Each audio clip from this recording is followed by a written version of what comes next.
So let me welcome as well a dear friend who's joining us for the second year, Mr. Mohammed Qahtani from Saudi Arabia. Mohammed is the world champion for the public speakers in 2015. And I think the first Saudi and possibly the first Arab to have this kind of award as well. He's 5 times a TEDx speaker and 2020 Educational Oscar Award nominee. Mohammed will be giving us a lovely talk about race, and I cannot wait to hear it from him. Mohammed, are you around? Anybody here who's born in January, February, or March, please stand up. If you're born in January, February, or March, please stand up.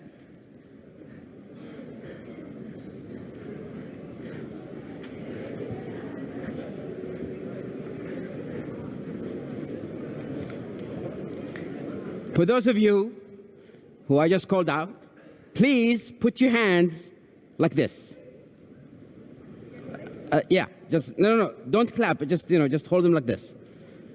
Don't touch your hands, just, just keep a little bit of a distance, all right? Anybody who's born March, April, May, or June, please stand up. Those of you still standing, just keep standing, please, yes. Yeah, keep your hand like this, all right? Now, for the second group, put your hands like this, and just touch your hands, okay? Anybody who's born in July, August, or September, please stand up. July, August, or September, please stand up. Now for that group, put your hands like this. Anybody who's born October, November, December, please stand up. And anybody who's still sitting down, there's something is wrong with you.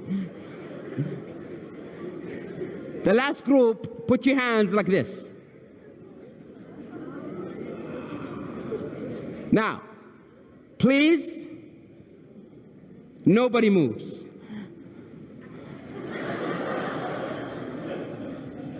You see, now when I post this, I can claim that you guys gave me a standing ovation. So thank you for that. Please have a seat, everyone.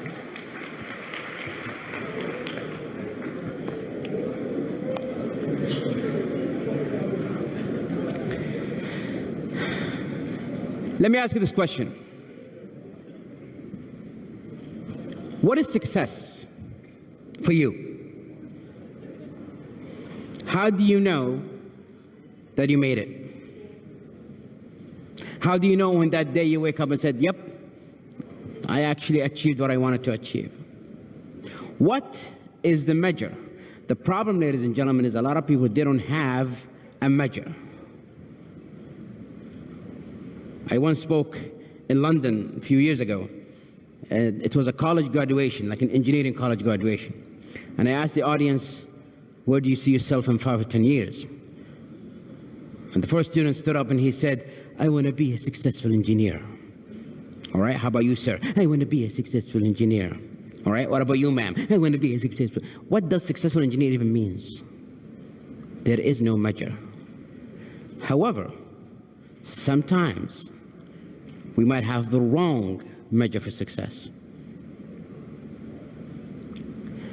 When I was a young little boy, I had a speech impediment problem. I was stuttering and I couldn't speak.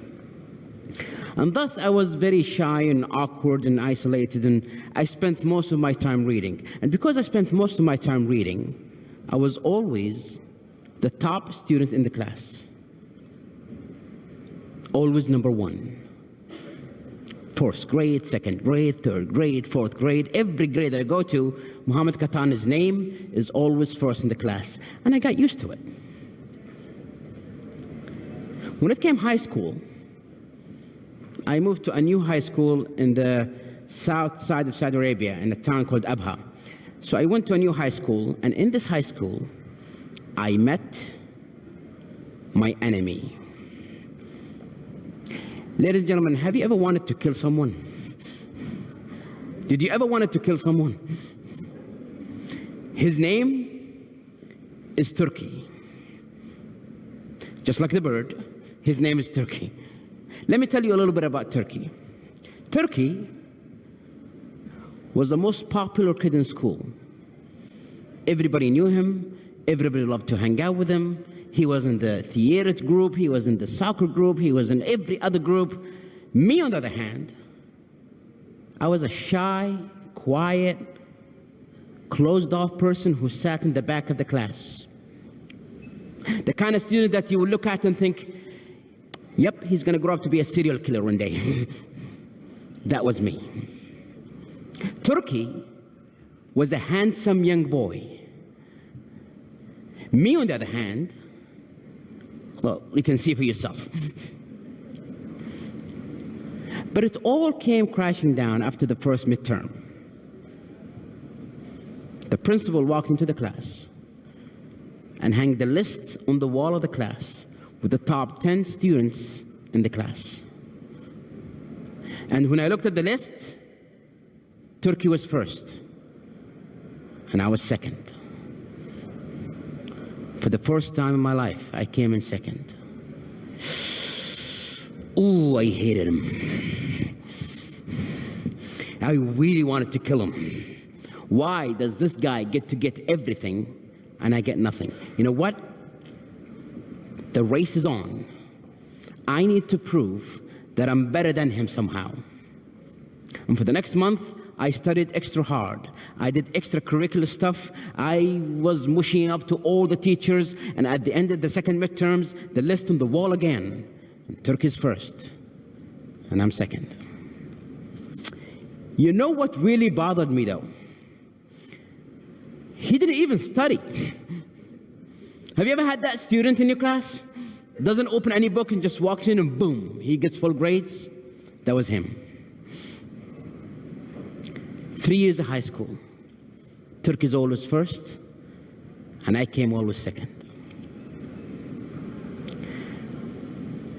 When we finished high school, ever since I was a little boy, I've always dreamt to become a doctor. I wanted to help people. So when I graduated, I applied for a medical school, and I got accepted. Turkey applied to an engineering school in the same university, got accepted as well. But then, my dad got me a scholarship to go study in the United States. Do I stay in this college with him and suffer being second for 4 more years? Or do I go to the US while he is rotten in this small little town? You know what? Screw my dream. Let me go to the US. And that's what I did. 4 years of college, I studied engineering, I graduated, came back, I got a good job, life is good, the pay is amazing. But in the back of my mind, I kept asking myself, whatever happened to him? So I called some of my friends from high school. Hey guys, how we doing? Oh, we're doing great. By the way, how's Turkey doing? Well, he finished his bachelor degree and now he's doing his master's degree.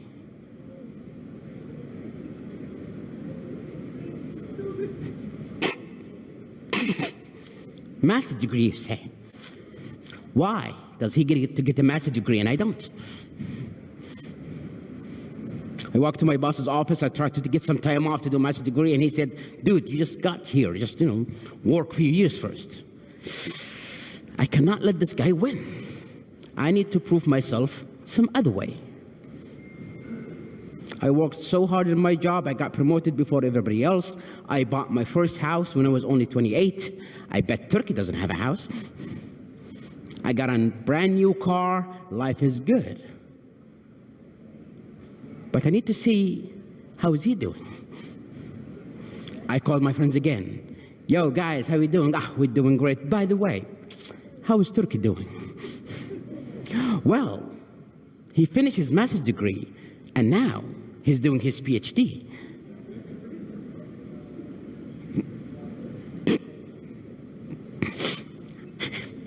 I see. No matter how hard I try, this guy is one step ahead of me.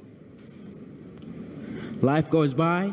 In 2015, I won the World Championship of Public Speaking, the first person from the Middle East to ever win. I was all over YouTube and all over the social media. Everybody knows who I am. I bet nobody knows who he is. But then, it all came crashing down in 2018. I flew to Abha to see my parents. And one day, I was at a coffee shop. And as I was walking out of the coffee shop, I saw him, Turkey. I haven't seen him since high school. We shook hands, and then he asked me the question that I've been waiting for him to ask me all these years. So, Mohammed, how are you doing? How am I doing? Let me tell you how am I doing. And I started to tell him everything that I've accomplished, the job that I have. I even showed him my bank statement just to show him how much money I have. I'm sure you've seen me on YouTube. I'm all over the news. I'm famous. And with everything I'm telling him, I'm looking at his face. I'm waiting for the look. I'm waiting for the look that says, yep, Muhammad won this race and I lost. But to my surprise, with everything I'm telling him, he's smiling more and more. He's happy. Why is he happy? He should be crying right now. I beated him. Why is he happy? He shouldn't be happy. And then I asked him again. I said, by the way, how are you doing? And he told me that he got his PhD and now he teaches in the same university. Teaching. How much money do you make? He said, Mohammed, it's never from me about the money. Ever since I was a kid, I've always wanted to be a teacher. And now, I'm living my dream. Every day when I come to work, it doesn't even feel like work anymore. I get to do what I love. Man, this guy still wins again. But then, what I realized is, this race between me and him was just in my head. It was just something that I created. He wasn't even racing. I based my entire life just to beat someone who wasn't even competing with me. I always wondered, what could have been if I didn't create that race? Maybe I could have been a doctor. Maybe I could have been an ophthalmologist. Maybe I could be attending this conference right now.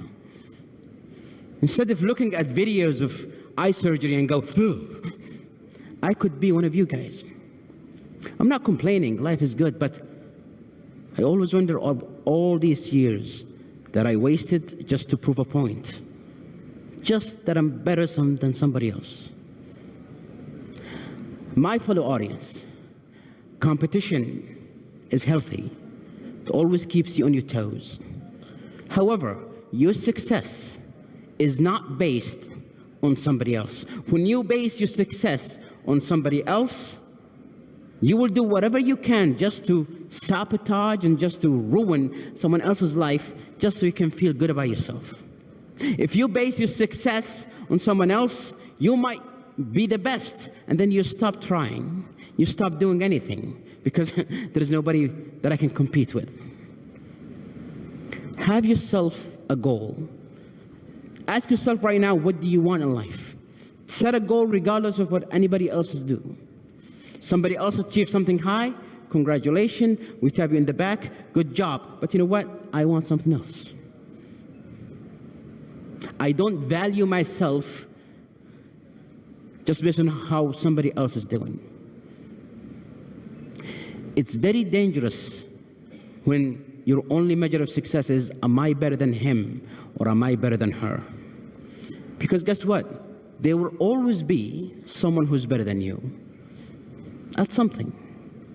Everybody in this room is gifted with a gift that nobody else in this entire universe has. I'm better than you in something. You're better than me in something. And you cannot be the best at everything. That is impossible. And the hardest you try, you're just going to hurt yourself, because no matter how high you achieve, you always ask yourself, am I better than them? Who's the best doctor here? Who's the best surgeon here? I should be better than that guy or that woman. And you will be racing in an empty track because there is nobody else there but you.